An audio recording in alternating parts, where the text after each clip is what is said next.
Reverse charge mechanism is govern by section 9(3). 9(3) ये बता रहा है कि गवर्नमेंट समय समय पे कुछ नोटिफाइड गुड्स या सर्विस को स्पेसिफाई कर सकता है कि इन सब पे रिवर्स चार्ज मैकेनिज्म लगेगा। और गवर्नमेंट ने समय समय पे बहुत सारी ऐसी गुड्स और सर्विसेज को नोटिफाई किया है जिसको ऊपर सप्लायर जीएसटी नहीं देगा, रेसिपिएंट जीएसटी देगा। फंडामेंटल एकदम क्लियर है। पहला, सप्लायर जीएसटी नहीं देगा, रेसिपिएंट जीएसटी देगा।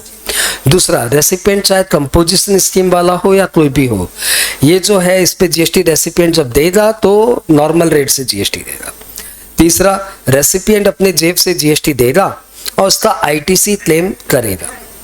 चौथा, ये जो जीएसटी उसको देना है वो उसको हमेशा ई कैश लेजर से देना है, वो अपने इनका आईटीसी लेजर से दे नहीं सकता। पांचवा, ये रेसिपिएंट जब टैक्स पेमेंट करेगा तो पेमेंट वाउचर जनरेट करेगा और उस पेमेंट वाउचर के बेसिस पर उसकी जीएसटी लायबिलिटी अराइज होगी। छठा, यदि वो रजिस्टर्ड बंदा वो रेसिपिएंट यदि किसी अनरजिस्टर्ड बंदे से सर्विस लिया है, रेसिपिएंट किसी अनरजिस्टर्ड बंदे से सर्विस लिया है तो उसको जीएसटी देना है, तो उसको पेमेंट वाउचर इश्यू करना है और उसके पास तो इनवॉइस नहीं है, इसलिए वो एक सेल्फ इनवॉइस इश्यू करेगा, क्योंकि इनवॉइस के बिना तो आईटीसी नहीं मिलेगा। सातवां ये है कि रेसिपिएंट का इस पे जो टाइम ऑफ सप्लाई आएगा वो आएगा इन केस ऑफ गुड्स, कब?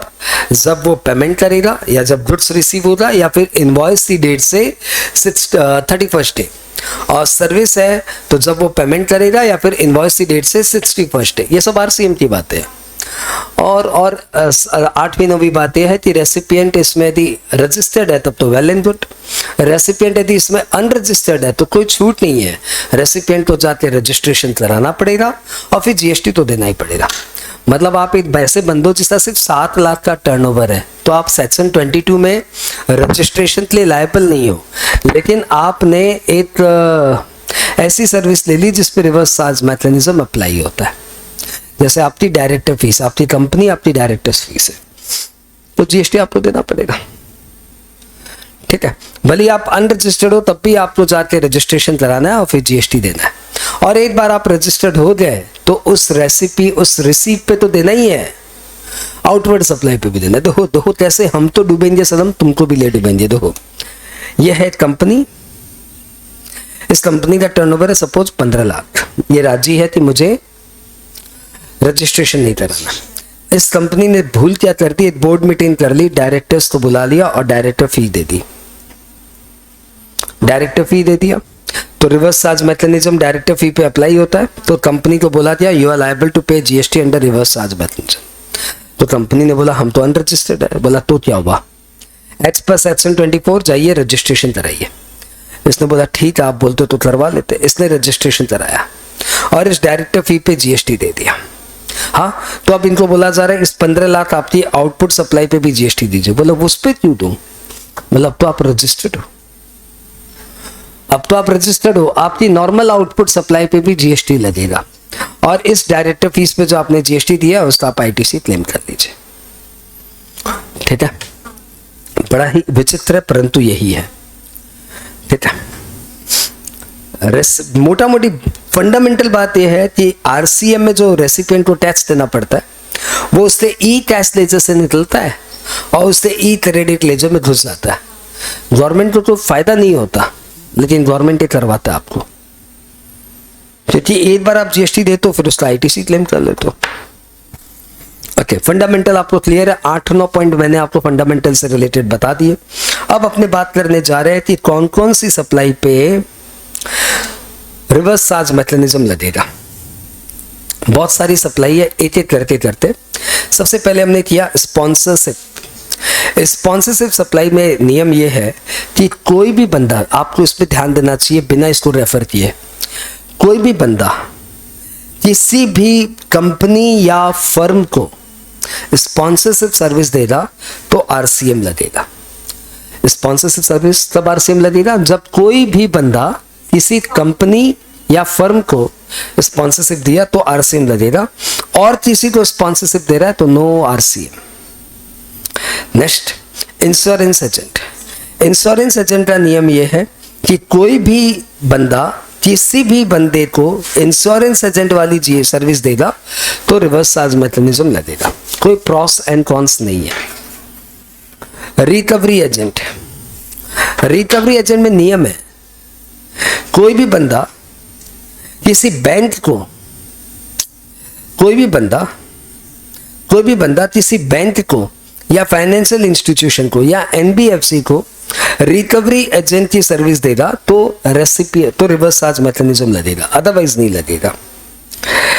ऑथर्स, चलो music composer service, music composer service में या फोटोग्राफर सर्विस में या आर्टिस्ट की सर्विस में, आर्टिस्ट बड़ी ब्रॉड डेफिनेशन है, सभी तो आर्टिस्ट है, हम भी आर्टिस्ट है, तुम भी आर्टिस्ट है, सभी आर्टिस्ट है। तो आर्टिस्ट की सर्विस मतलब वो सर्विस जो कॉपीराइट का मामला है। तो म्यूजिक कंपोजर, फोटोग्राफर, आर्टिस्ट ने अपना कोई ओरिजिनल आर्टिस्टिक वर्क डेवलप किया है और उस आर्टिस्टिक वर्क को वो सप्लाई कर रहा है तो हर हाल में रिवर्स मैकेनिज्म लगेगा, चाहे कोई भी सप्लायर हो, चाहे कोई भी रेसिपिएंट हो। लेकिन ऑथर के केस में ये चॉइस दी गई है किसको, ऑथर को, कि चाहे तो वो फॉरवर्ड मैकेनिज्म पे जीएसटी दे दे और चाहे तो वो रिवर्स मैकेनिज्म ऑप्ट कर ले। तो ऑथर को ये चॉइस है कि उसी चॉइस पे या तो फॉरवर्ड मैकेनिज्म लगेगा, ही विल पे जीएसटी, या फिर रिवर्स मैकेनिज्म लगेगा। तो ऑथर क्यों बोलेगा फॉरवर्ड मैकेनिज्म लगेगा, वो नहीं बोलेगा। हाँ, तो हमेशा रिवर्स मैकेनिज्म लगेगा, हमेशा हमेशा हमेशा पब्लिशर जीएसटी देगा। जीटीए की supply all time important topic है, इस टर्म में भी इंपॉर्टेंट टॉपिक है। जीटीए की सप्लाई में जीटीए यदि इन 7 हिंदुस्तानी को सर्विस दे रहा है, हिंदुस्तानी वर्ड ऐसे 7 हिंदुस्तानी मूवी लाने के लिए बोल दिया, अदरवाइज 7 जन को सर्विस दे रहा है तो रिवर्स मैकेनिज्म लगेगा। कौन 7 जन? पहला कंपनी यानी बॉडी कॉर्पोरेट, दूसरा फर्म, अच्छा पहले सारे रजिस्टर्ड बोल देता हूँ, registered company, registered cooperative society, registered society, registered under GST law, registered casual tax payer, registered factory. अब इतलौता बचा फर्म, रजिस्टर्ड और अनरजिस्टर्ड। जब हम लोग फर्म बोलते हैं तो इसमें एलएलपी इंक्लूसिव होता है, ठीक है। तो ये लोगों को यदि जीटीए सर्विस दे रहा है तो रिवर्स मैकेनिज्म लगेगा, लेकिन ऑलवेज नहीं है, ये चॉइस है कि ये लोग क्या चाहते हैं। ये लोग चाहे तो फॉरवर्ड मैकेनिज्म में भी जीएसटी हो सकता है, ये लोग चाहे तो रिवर्स मैकेनिज्म में भी जीएसटी हो सकता है। लेकिन जीटीए में प्रैक्टिकली हम लोग यही देखते हैं, रिवर्स मैकेनिज्म चलता है और वो जीटीए जो बड़ी बड़ी कंपनी को सप्लाई करते हैं वो सब फॉरवर्ड मैकेनिज्म में जाता है। नॉर्मल जीटीए जो छोटा मोटा ट्रांसपोर्ट का काम कर रहे हैं वो सब आरसीएम में जाते हैं और जितने भी बड़े बड़े ट्रांसपोर्टर है जिनका बड़ी मतलब बिरला टाटा की फैक्ट्री से माल लाना ले जाने का धंधा सेट है, वो सब फॉरवर्ड मैकेनिज्म है। क्यों? क्योंकि रिवर्स मैकेनिज्म में जाओगे तो जीएसटी लगेगा 5% और फॉरवर्ड मैकेनिज्म में जाओगे तो जीएसटी लगेगा 12%, ठीक है। बड़ी बड़ी कंपनी बोलती है भैया तुम जीएसटी दो, 5 लगे 12 लगे जो भी लगे तुम दो, हम अपना आईटीसी क्लेम कर लेगा। तो फिर जीटीए बोलता ठीक है हम जीएसटी 12% आपको पर बिल बना देगा, बोले बना दो, हम अपना आईटीसी क्लेम कर लेगा, ठीक है। तो रिवर्स चार्ज मैकेनिज्म में जीएसटी 5% लगेगा। इस साल से एक हल्का सा चेंज आया है, इस साल से एक हल्का सा चेंज आया है कि ये 12% 5% वाला जो कॉन्सेप्ट था कि फॉरवर्ड मैकेनिज्म पे 12% लगेगा और रिवर्स मैकेनिज्म पे 5% लगेगा। इस साल गवर्नमेंट ने बोला कि फॉरवर्ड मैकेनिज्म में भी 5% लग सकता है, प्रोवाइडेड जीटीए उस पे आईटीसी क्लेम ना करे।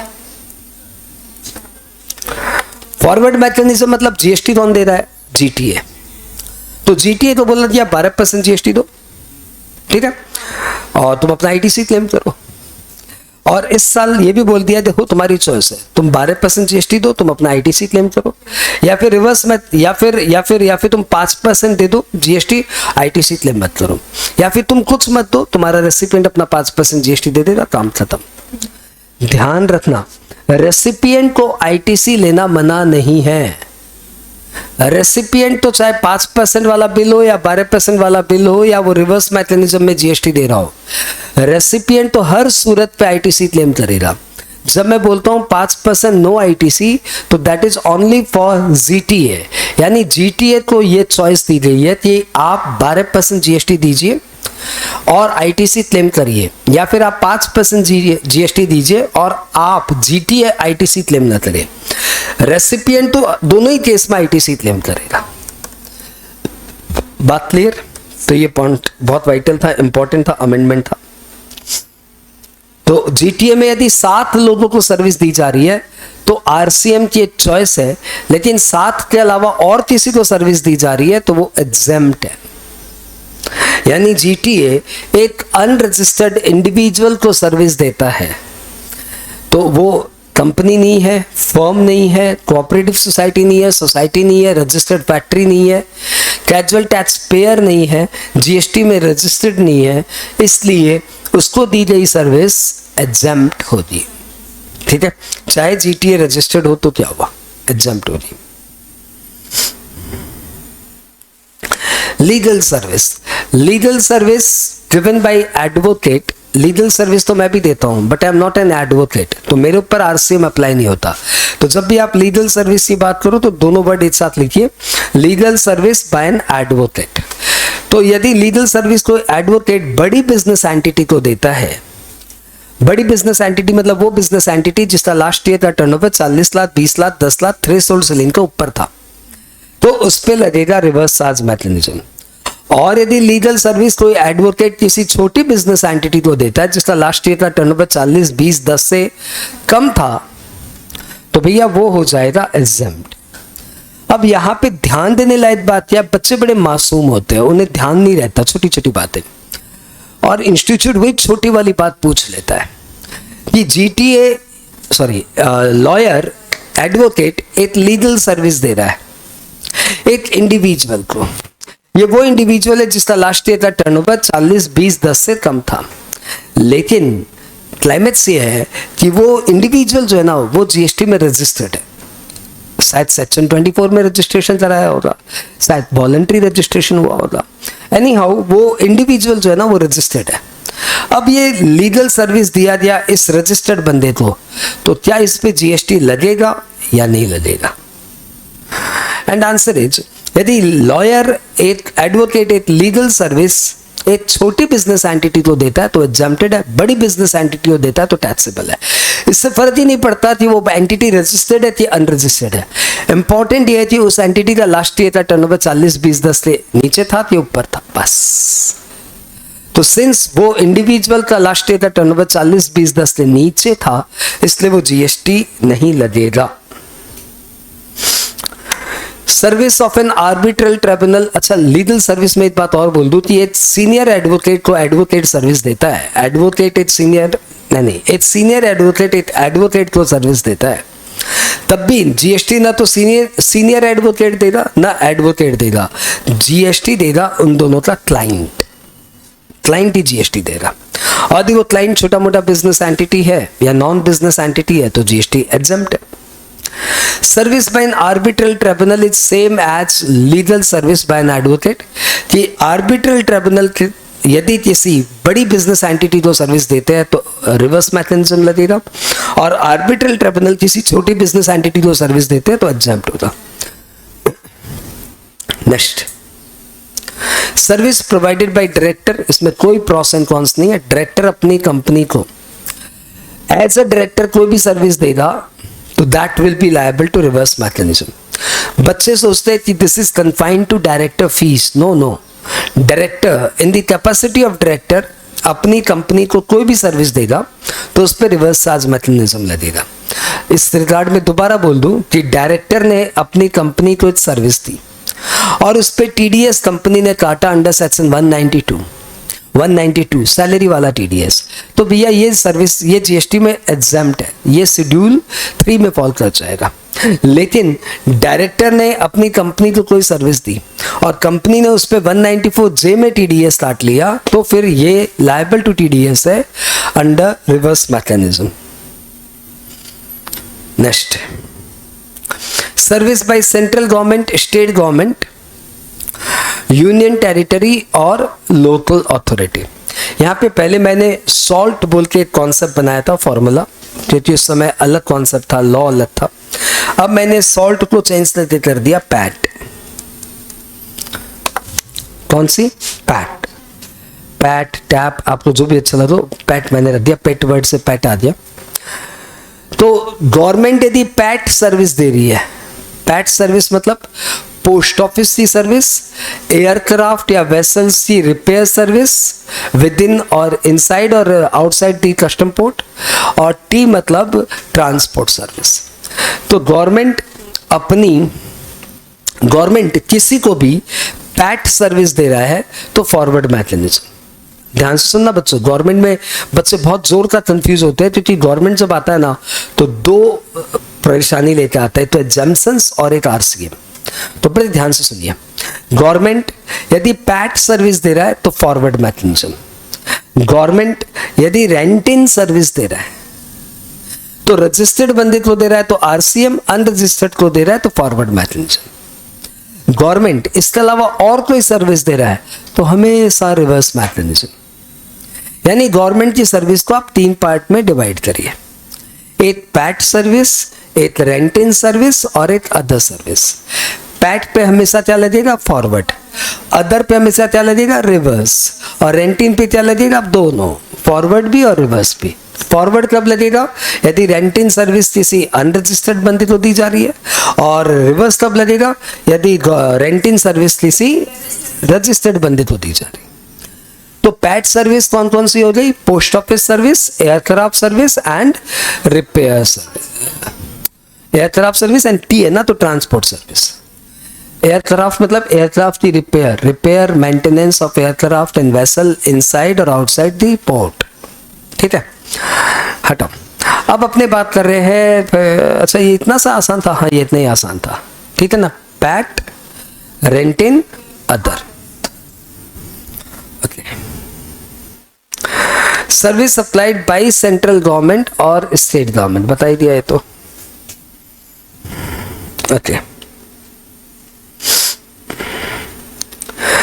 Supply of service by the members of overseeing committee to RBI. हाँ, मेंबर्स ऑफ ओवरसीइंग कमिटी यदि आरबीआई को सर्विस देते हैं तो यह हमेशा रिवर्स मैकेनिज्म में जाएगा। सर्विस कौन दे रहा है? Members of overseeing committee. Recipient कौन है? आरबीआई। हमेशा क्या लगेगा? Reverse mechanism. Import of service, कुछ बोलना ही नहीं है मेरे को इसमें। यदि इंपोर्ट ऑफ सर्विस एक रजिस्टर्ड बंदा करे या अनरजिस्टर्ड बंदा करे, कोई छूट नहीं है, हमेशा लगेगा रिवर्स मैकेनिज्म। लेकिन यदि import of service via OIDARS हो रहा है, then OIDARS will be liable to pay GST। वापस से ध्यान से सुनिए, इंपोर्ट ऑफ सर्विस, सप्लायर तो इंडिया के बाहर है, रेसिपिएंट इंडिया के अंदर है, ठीक है, तो हमेशा GST लगेगा रिवर्स मैकेनिज्म में। Import of service, supplier India के बाहर है लेकिन उसने OIDRS के थ्रू सर्विस दिया, और रेसिपिएंट है ना वो नॉन टैक्सेबल है, मतलब अनरजिस्टर्ड है, then OIDRS will be liable to pay GST। बात क्लियर? ध्यान रखना, इंपोर्ट ऑफ सर्विस OIDRS के थ्रू हो रहा है तो बात अलग है, नो अदर देन OIDRS के थ्रू हो रहा है तो हमेशा RCM। थोड़ा सा और अच्छे से बताना पड़ेगा, थोड़ा सा और अच्छे से बताना पड़ेगा। इंदिरा जी थोड़ा आइए, इधर आइए।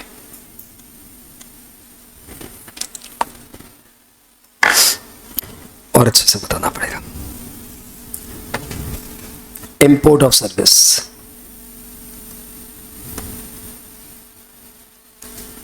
दो पार्ट में डिवाइड किया, via OIDRS, other than OIDRS।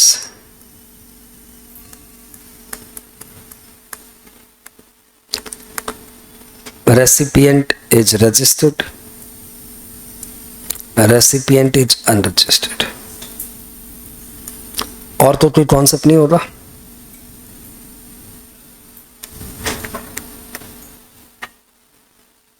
Recipient is registered, recipient is unregistered. Recipient is registered, taxable. Recipient is registered, taxable. Recipient is unregistered, taxable. Non-taxable. ध्यान दिलो बच्चों, नॉन टैक्सेबल. ठीक है, ये तो मतलब टैक्सेबल मतलब नॉन टैक्सेबल, ये आप एग्जम्पशन चैप्टर में पढ़ते आ रहे हो. अब आप आ रहे हो रिवर्स चार्ज मैकेनिज्म में. RCM OIDRS will liable to pay GST.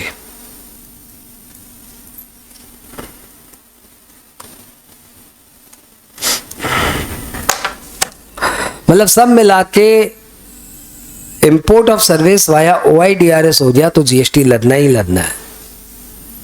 ठीक है, सिंस यहाँ पे सप्लायर तो तीनों ही केस में सप्लायर तो जीएसटी देने वाला नहीं है, सप्लायर तो इंडिया के बाहर है.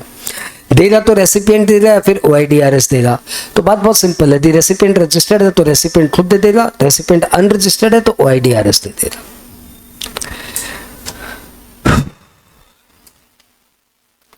वैसे इंपोर्ट ऑफ सर्विस गवर्नमेंट करती है या ट्रस्ट करता है फॉर नॉन बिजनेस यूज, तो वो एग्जाम्प्ट होती है. इंपोर्ट ऑफ सर्विस यदि गवर्नमेंट करती है या कोई ट्रस्ट करता है फॉर नॉन बिजनेस यूज, तो वो एग्जाम्प्ट हो जाता है.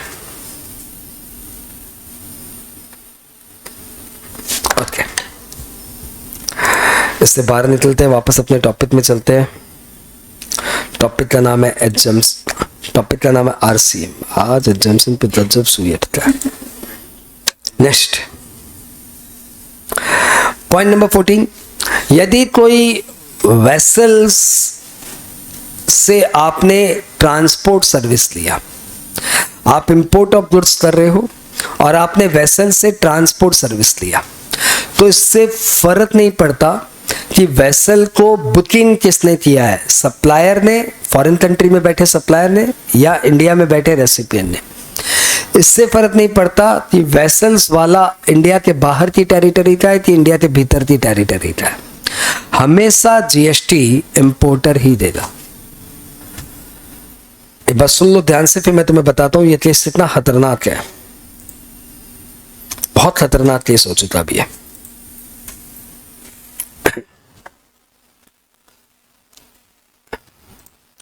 ये इंडिया का इंपोर्टर है, ये फॉरेन का एक्सपोर्टर है, और ये वेसल है जापान का.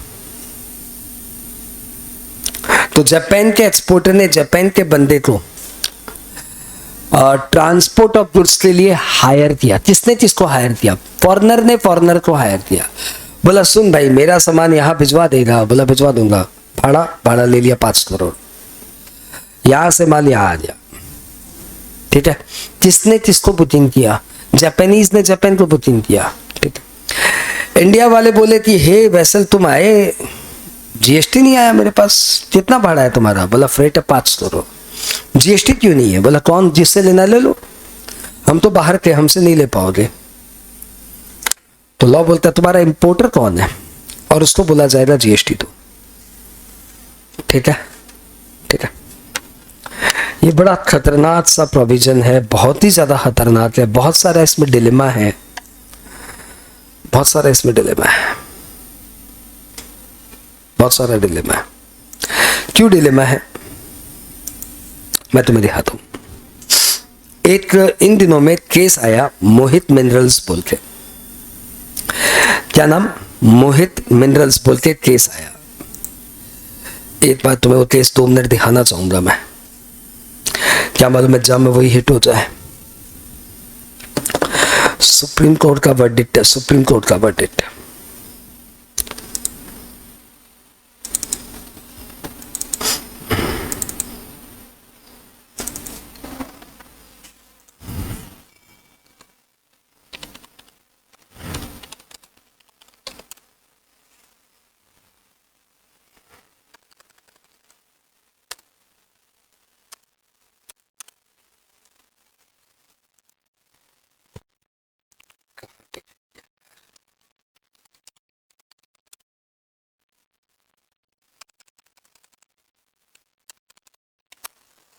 चलो उस केस में क्या डिसीजन आया मैं तुम्हें वो नटसेल में बता दूं। मोहित मिनरल्स में सेम केस आया और एसएससी यानी मोहित मिनरल्स ने इसको डिफेंड किया कि मैं जीएसटी इसमें क्यों दूं। जापानी बंदा जापानी बंदे से बात कर रहा है, इंडिया में लेवी नहीं होता। जब इंडिया में लेवी नहीं आता इसका तो आप मेरे से टैक्स कैसे ले सकते हो? आप नोटिफिकेशन में कुछ भी लिख देंगे क्या? ये तो मतलब अल्ट्रा वायरस नोटिफिकेशन है। उन्होंने ये बोल दिया, बोला क्यों अल्ट्रा वायरस है? बोला इस पे तो मेरा जीएसटी बनता नहीं है क्योंकि ना तो मैं सप्लायर हूं, ना मैं रेसिपिएंट हूं और ना ये 95 में फॉल करता है। हाँ, तो इसमें ये ऐसे कैसे बोल सकते हैं कि you are the recipient, you are deemed to be recipient. Deemed to be recipient बनाने का पावर सेंट्रल गवर्नमेंट के पास कहां से आया? देखो नोटिफिकेशन कौन लाता है, ध्यान से समझो। लॉ कौन लाता है? कॉन्स्टिट्यूशन। कॉन्स्टिट्यूशन के पास सिर्फ लॉ बनाने का पावर है, मोदी के पास नहीं है। ठीक है, कॉन्स्टिट्यूशनल बनाता है लॉ। लॉ पावर देता है गवर्नमेंट को रूल्स बनाने का, लॉ पावर देता है गवर्नमेंट को नोटिफिकेशन लाने का। ठीक है, तो उन्होंने ये बोला कि इस नोटिफिकेशन में इन्होंने इसको आरसीएम में टैक्सेबल करने के लिए बोला है, परंतु ये नोटिफिकेशन लाने का इनके पास पावर कहां से आया? क्योंकि ना तो ये 93 बोल रहे इसमें और न ये 95 बोल रहे हैं। अरे आपको 93 में नोटिफिकेशन लाने का पावर, आप बोल सकते हो recipient will be liable to pay GST. आपके पास 95 में पावर, आप बोल सकते हो aggregator will be liable to pay GST. लेकिन आपने 93 में नोटिफिकेशन लाया तो 93 में आप ये बोल सकते हो recipient will be liable to pay GST. तो रेसिपिएंट को बोलो ना, I am not recipient, you are deemed to be recipient. ये डीम्ड टू बी रेसिपिएंट बोलने का पावर आपको कौन दिया? मोहित मिनरल ने इसको यहां चैलेंज किया, कोर्ट ने इसको डिफेंड किया, मतलब डिपार्टमेंट ने इसको डिफेंड किया। डिपार्टमेंट ने बोला कि सर वैल्यू है, वैल्यू में तो इंसिडेंटल खर्चे ऐड ही होते हैं, वैल्यू में तो सेक्शन 15 इंसिडेंटल खर्चे ऐड ही होते हैं, तो इसको वैल्यू में ऐड कर दीजिए, गुड्स पे जीएसटी ला दीजिए, हमें तो उसको ऊपर जीएसटी लाना है। तो मोहित मिनरल्स ने डिफेंड किया कि वैल्यू पे तो ऑलरेडी ऐड हो रहा है। अरे वैल्यू में तो ऑलरेडी ऐड हो रहा है। जब आप इंपोर्ट पे जीएसटी कैसे लेते हो? वाया सीवीडी 37 लेते हो। तो वाया सीवीडी 37 लेते समय आप असेसेबल वैल्यू क्या लेते हो? सीआईएफ। तो that includes cost insurance freight. तो कॉस्ट इंश्योरेंस फ्रेट लेके फिर आपने उसको पर बीसीडी लगाया, वो भी जोड़ा, एचडब्ल्यूएस लगाया, वो भी जोड़ा, और फिर जोड़ने के बाद आप में से सीवीडी 37 ऑलरेडी ले चुके हो। फिर आप मेरे को बोल रहे हो कि इस फ्रेट पे जीएसटी अलग से दो। ये अल्ट्रा वायरस है, ये अल्ट्रा वायरस है। ये मैं इस पे किस सेंस में दूं? आप में तो डीम्ड रेसिपिएंट कैसे मान सकते हो? तो फाइनली कोर्ट ने मोहित मिनरल्स के फेवर में जजमेंट दिया और बोला कि ये इस तरीके से जीएसटी नहीं लिया जा सकता। सुप्रीम कोर्ट का वर्डिक्ट है, तो सुप्रीम कोर्ट का वर्डिक्ट पूरे देश का लॉ होता है, तो that is as good as law. तो इंस्टीट्यूट को या तो मोहित मिनरल्स पूछना चाहिए और नहीं तो फिर ये टॉपिक पूछना नहीं चाहिए। ठीक है, यदि भूल से टॉपिक छेड़ा तो आप मोहित मिनरल्स का रिमार्क नीचे में तो जरूर देंगे एटलीस्ट। यदि आपको लगता है नहीं मैं अपना रूटीन वाला ही आंसर दूंगा तो दे दीजिए, लेकिन नीचे कम से कम 2 लाइन आप मोहित मिनरल्स पे लिख देना। नाम याद रह ही जाएगा, मोहित सर को रिस्पेक्ट करते हुए नाम आ ही रहा है, तो इस बार तो नाम याद रह ही जाएगा। चलो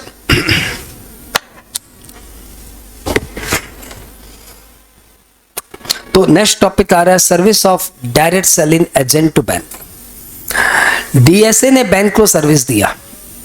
डायरेक्ट सेलिंग एजेंट मतलब जो डायरेक्ट आपके घर में पहुंच के फलाना अकाउंट बनवा देते हैं, वो वाले बंदे। तो service supplied by individual direct selling agent other than body corporate partnership firm, limited liability partnership firm to bank or non-banking to bank or NBFC, then the bank or NBFC will be liable to pay GST. तो supplier कौन है? Individual direct selling agent. तो GST कौन दे रहा है? Bank. लेकिन यदि सप्लायर बॉडी कॉर्पोरेट फर्म या पार्टनरशिप हो जाए, बॉडी कॉर्पोरेट पार्टनरशिप या एलएलपी हो जाए, then supplier will be liable to pay GST. ठीक है, okay. RCM on transfer of development right और FSI। तो यदि गवर्नमेंट ने नहीं, यदि किसी बंदे ने ट्रांसफर ऑफ डेवलपमेंट राइट किया है, यानी किसी लैंड ओनर ने प्रमोटर को ट्रांसफर ऑफ डेवलपमेंट राइट किया है, in that case promoter will be liable to pay GST always always always. तो जीएसटी लैंड ओनर कभी नहीं दे रहा प्रमोटर ही, ठीक है। अच्छा, दूसरी बात क्या है इसमें कि यदि लॉन्ग टर्म लीज हो, लॉन्ग टर्म लीज मतलब 30 years or more, by any person against consideration in form of upfront amount called salami lease premium and a periodic rent for construction of a project by promoter, then the promoter will be liable to pay GST. Land owner GST नहीं देगा। तो land owner ने, promoter ने किसी land owner से या तो development right लिया है या लॉन्ग टर्म लीज पे प्रॉपर्टी लिया है, तो उस लॉन्ग टर्म लीज का जो प्रीमियम है या ट्रांसफर ऑफ डेवलपमेंट राइट का जो कंसिडरेशन है उस पे जीएसटी हमेशा प्रमोटर देगा। अगला पॉइंट है रेंटिंग ऑफ मोटर व्हीकल, बहुत ही वाइटल है, बहुत ही खास है, स्टूडेंट नॉर्मली कंफ्यूज रहते हैं, ध्यान से सुनिए। रेंटिंग ऑफ मोटर व्हीकल, तो रेंटिंग ऑफ मोटर व्हीकल आप सर्विस किसको दे रहे हो, provided to a body corporate, और दे कौन रहा है, any person other than body corporate. कहाँ आएगा, service provided by renting of a motor vehicle provided to a body corporate, then the body corporate located in taxable territory shall be liable to pay GST. आया नहीं वो other than body corporate. ये जो supplier कौन है, any person other than a body corporate, और recipient कौन है, body corporate, then the recipient will be liable to pay GST. Example से समझिए, मिस्टर ए ने ए लिमिटेड को सर्विस दिया, then A limited will be liable to pay GST. लेकिन यदि ए लिमिटेड ने मिस्टर ए को सर्विस दिया, देन फॉरवर्ड मैथमेटिक्स।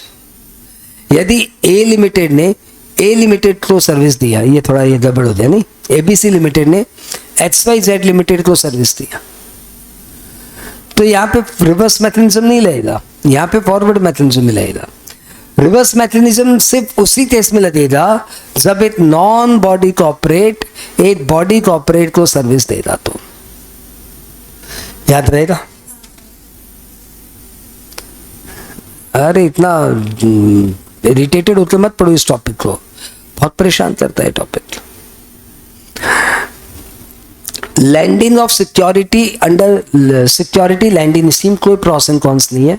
यदि कोई भी बंदा services of lending of securities करता है, कोई भी बंदा किसी को भी देता है, तो रिवर्स मैकेनिज्म लगेगा, लैंडिंग ऑफ सिक्योरिटीज। एक पॉइंट छूट रहा है इसमें, सिक्योरिटी सर्विस। सिक्योरिटी सर्विस का नियम यह है कि कोई भी बंदा एक बॉडी कॉर्पोरेट को सर्विस देगा तो रिवर्स मैकेनिज्म लगेगा, सिक्योरिटी सर्विस।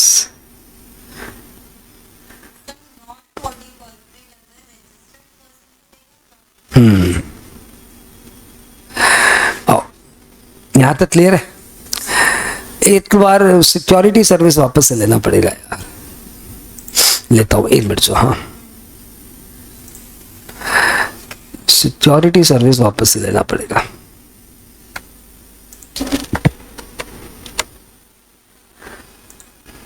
कंपाइल,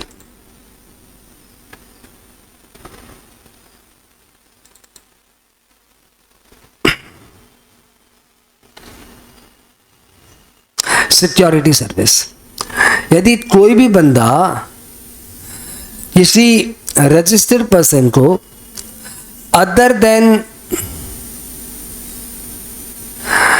कोई भी बंदा किसी रजिस्टर्ड पर्सन को अदर देन सेक्शन 10 यानी कंपोजिट स्कीम सप्लायर को छोड़ के और गवर्नमेंट या लोकल अथॉरिटी या गवर्नमेंट एजेंसी जिन्होंने सिर्फ टीडीएस पर्पज के लिए रजिस्ट्रेशन कराया है, उनको छोड़ के यदि किसी रजिस्टर्ड बंदे को सर्विस देता है तो भैया यहाँ पे रिवर्स मैकेनिज्म लगेगा।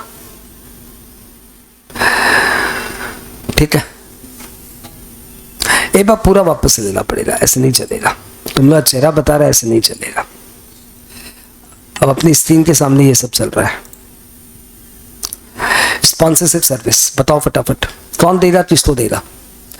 स्पॉन्सरशिप सर्विस अपने बहुत देर से 35 मिनट से आरसीएम कर रहे हैं, 10 मिनट सोचा था, अब 10 मिनट वाला रिवीजन करते हैं।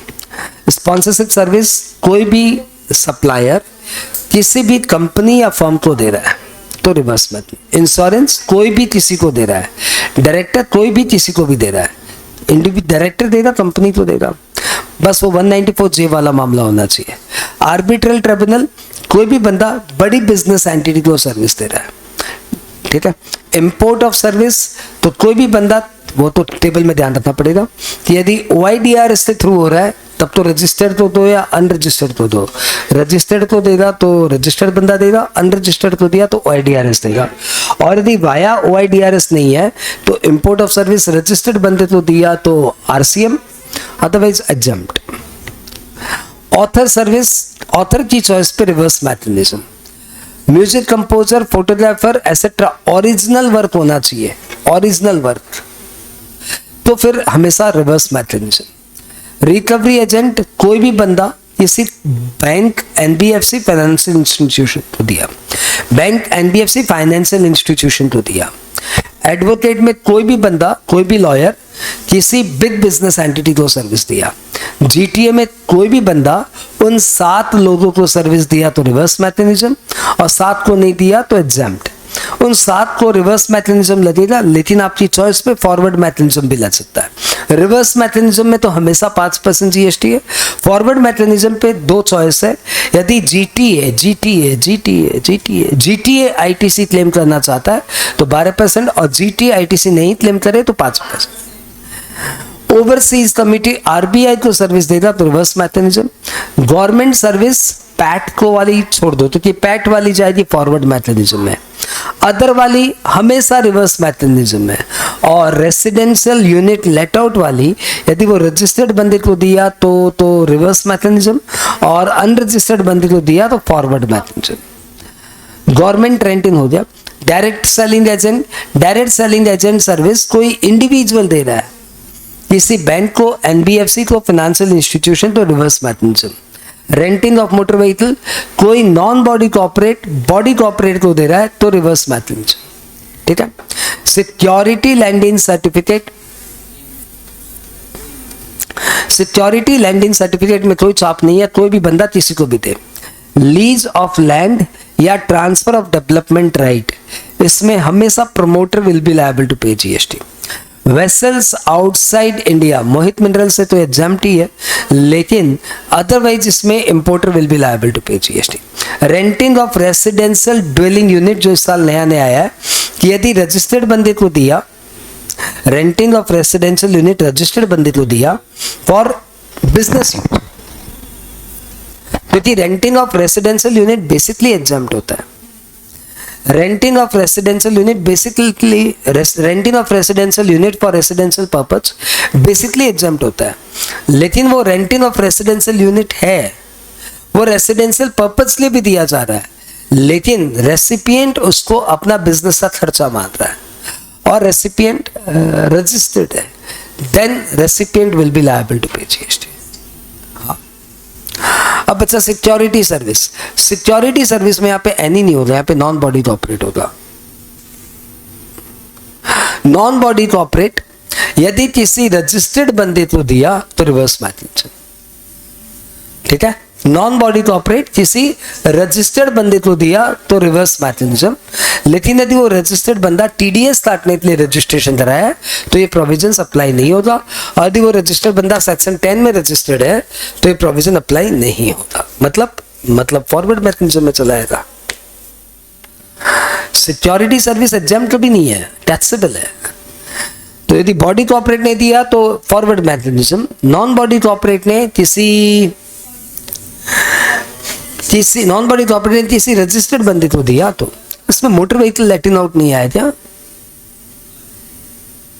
पता नहीं, renting of motor vehicle I गया, ठीक है, ठीक है। मैं रैंडमली पूछूं, रैंडम पूछूं, हाँ बताओ, मोटर व्हीकल लेट आउट किया किसी, मोटर व्हीकल लेट आउट किया एक फर्म ने कंपनी को, RCM फर्म ने फर्म को, सिक्योरिटी सर्विस फर्म ने फर्म को, फर्म ने फर्म को, दोनों रजिस्टर्ड है, फर्म ने फर्म को, दोनों रजिस्टर्ड है, and answer is RCM. Security service कोई भी नॉन बॉडी कॉर्पोरेट किसी रजिस्टर्ड बंदे को देता है तो रिवर्स मेथड से। दोनों में नॉन बॉडी कॉर्पोरेट है, फर्म में और मोटर व्हीकल में।